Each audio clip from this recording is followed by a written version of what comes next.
This is $530 of Dark Angels for Horus Heresy. In this video I will paint all of these marines in just 2 days. And once I'm done, I will play it with my 1000 Suns against them in a Horus Heresy games against my girlfriend. We will discover if the fresh paint helps to win or not. After assembling all the miniatures, I primed them with the airbrush in black. That's what I love with the Dark Angels color scheme in Horus Heresy. It's really simple and I actually love to work with black. There's many ways to highlight the black, but I go for a blue highlight this time.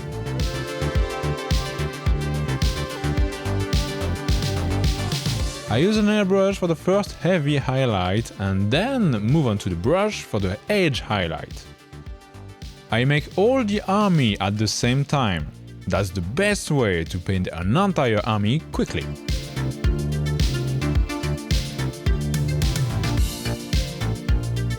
Okay, the black is done. I move on to the metallic step with lead badger.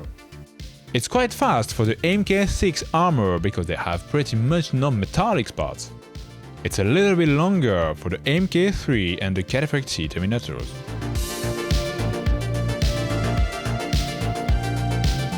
Now we can move on to the final base coating step with Mephiston Red. The major part of this step is for the Cataphractii, which have some tissues under the shoulders and the loincloth in red.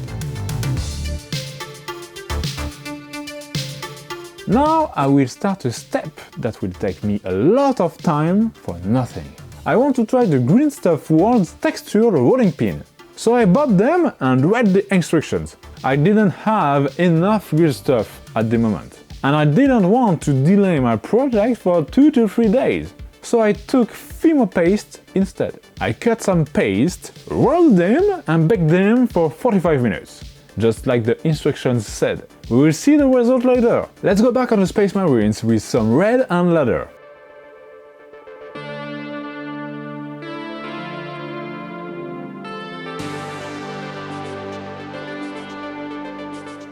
Now I start shading all the metals with Airbrush Earth Shade.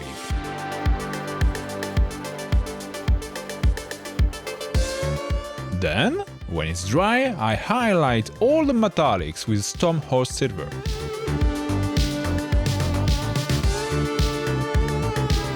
That's it! All the 40 Space Marines and 10 Terminators are done!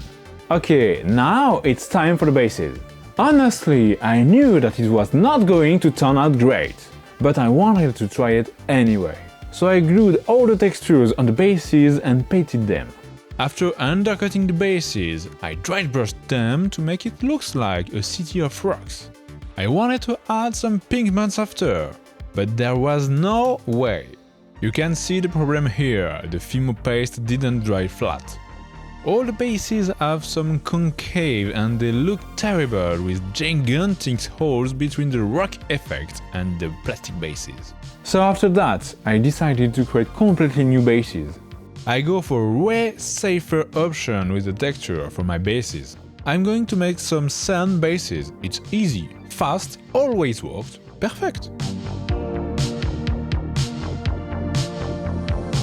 When the bases are drying, I go back to the vehicles with some edge highlight and base coat of Mephiston Red for the Spartan. Basically, it's exactly the same than the infantry but in a bigger way. I also use the airbrush to base coat all the tracks. Now all the miniatures are finished. I can move on to the decal step.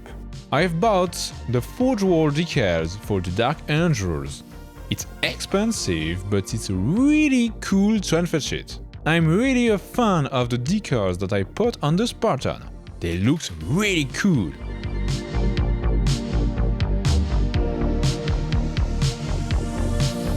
Once done, I go back on the bases with Reclaimed Flesh Shade and a dry brush of Screaming Skull, and that's it! All done! I glue the mini on the base and secure everything with a coat of varnish.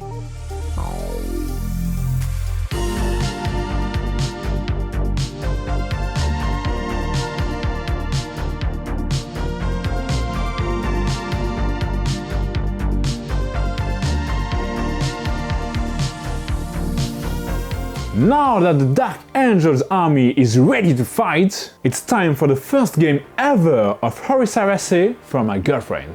I played 1000 Suns against the Dark Angels. Both lists were pretty similar with 10 Terminators, 1 Contemptor and a Spartan each. The differences were on the Marines. 40 Dark Angels legendaries against 20 and 10 support squad for the 1000 Suns.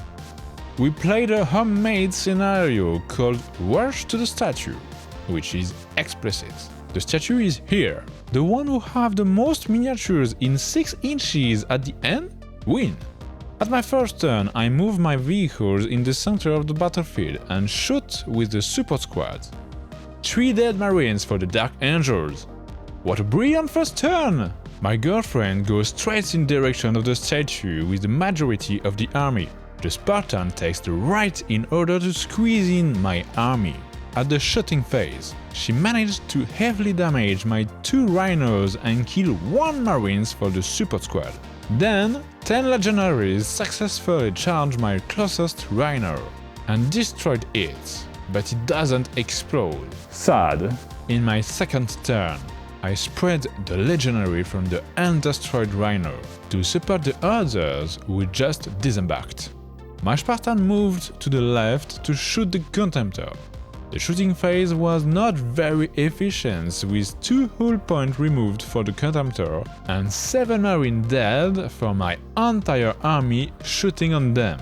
Hopefully my legendary will successfully charge the Dark Angel legendaries. I lose the fight, but they are still in close combat. Next is the Dark Angel's turn.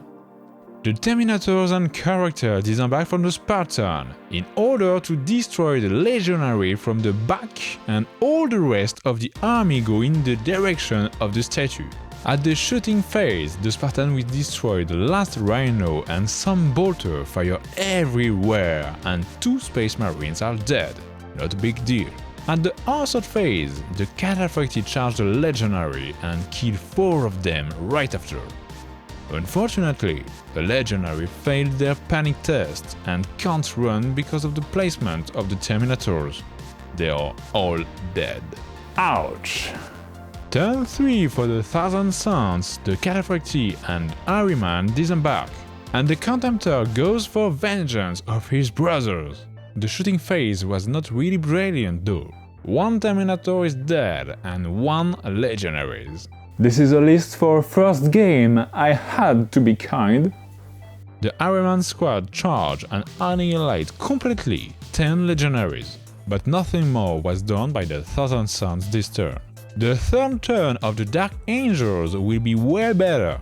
They move in order to kill some Terminators, and they do, at the end after shooting and charging. 4 Cataphractii are dead. Some marines kill each other in the center, but not a decisive move. After that, we move on to the 4th turn of the 1000 Suns. The shooting phase did nothing.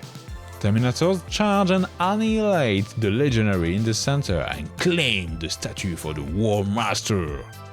The Contemptor fight against the Dark Angels Terminators continue, and they kill the Contemptor. Very sad. Anyway, it explodes and kills 1 Dark Angel Terminator.